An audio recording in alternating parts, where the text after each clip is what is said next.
এবার লোকালয় থেকে পাহাড়ি চিতিবোরা সাপ উদ্ধার। সাপ দেখে আতঙ্ক নাওয়াপাড়া এলাকায়। স্থানীয় মানুষ সূত্রে জানা যায়, রাজগঞ্জ ব্লকের বিন্নাগুড়ি গ্রাম পঞ্চায়েতের নাওয়াপাড়া গ্রামে সুজন রায়ের পাড়ার রাস্তার মধ্যে দেখতে পায় স্থানীয় মানুষ। হঠাৎ করে রাস্তায় চলাচলের সময় ছবল দিতে গেলে কোনো ক্রমে বেঁচে যায় এক ব্যক্তি। সাথে সাথে এলাকার মানুষ ভিড় করে সাপটিকে দেখবার জন্য। খবর দেওয়া হয় আমবাড়ি ফালাকাটা রেঞ্জ অফিসে। খবর পেয়ে ছুটে আসে বনকর্মীরা। দীর্ঘক্ষণ চেষ্টার পর সেই পাহাড়ি সাপটিকে ধরতে সক্ষম হয়। এই বিষয়ে বনকর্মী গাঠি রায় জানায়, এই ধরনের সাপ পাহাড়ে খুব দেখা যায়।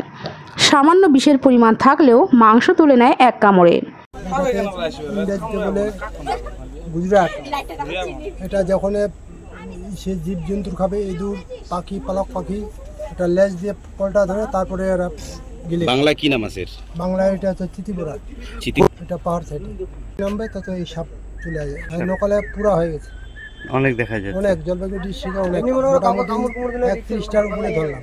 বিষাক্ত না, এটা বিষ আছে, পুরা বিষাক্ত না। যে লোক মানুষ যে কামড় দিলে আতঙ্ক মারা যায়, হ্যাঁ, ওই আতঙ্কতে মারা যায়। এটা কুত্তার মতো কামড় দেয়।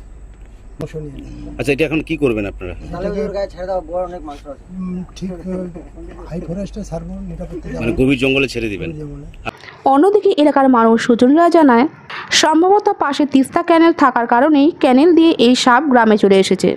এই ধরনের সাপ গ্রামে এর আগে দেখা যায়নি। এই সাপ এখন দেখি তিস্তার জল থেকে আমাদের পাশ দিয়ে ক্যানেল গেছে, তিস্তা ক্যানেল, এর পাশ দিয়ে পরশুদিন একটা অজগর সাপ উঠছিল। জেসিবি দিয়ে কাজ করার সময় অজগর সাপটাকে ক্যানেলে ভাসিয়ে দেওয়া হয়েছে, বড় অজগর সাপ। এখান থেকে উঠে ছাগল গরু খেয়ে নেয়। আজকে আমি স্কুলে গেছিলাম, স্কুল থেকে আসলাম, খবর পেয়ে আমি ফরেস্ট ডিপার্টমেন্টকে ফোন করছি এবং চ্যানেলকে ফোন করছি। আসে এখানকার লোক আতঙ্ক হয়ে গেছে সাপটা দেখে। এরকম সাপ এই এলাকাতে কেউ দেখেনি, আমিও দেখিনি কোনোদিন। বিড়ালের মতো চোখ, সাপটা লাফায়, খুব লাফায় ইয়ে করে আর কি। মানে এটা সাপটা শুনলাম ইয়ের কাছে, যারা সাপ ধরলো ফরেস্ট ডিপার্টমেন্ট থেকে এসছে, তারা বললো যে সাপটা যেখানে ধরে সেটা কুত্তার মতো কামড়ায় এবং আতঙ্কেও লোক মারা যায়। বিষ নাই, আবার আছে এরকম। এর আগে তো আমার এই এলাকায় আমি দেখিনি, আমার কেউ দেখেনি হয়তো। এখন ক্যানেলের পাশ দিয়ে পাহাড়ে ধস নেমে এই এলাকায় দেখা কি চলমান রাস্তায় প্রচুর জঙ্গল, দুপাশে জঙ্গল। এখন আমাদের জিপি থেকেও কোনো কালেকশন পয়সা করে দিচ্ছে না, 100 দিনের কাজ বন্ধ। আর ওই জন্য ঝাড় জঙ্গল দুপাশে হয়ে গেছে বেশি। নিজেদের আমার তরফ থেকে কালকে থেকে এটা সাফ করার চেষ্টা করবো।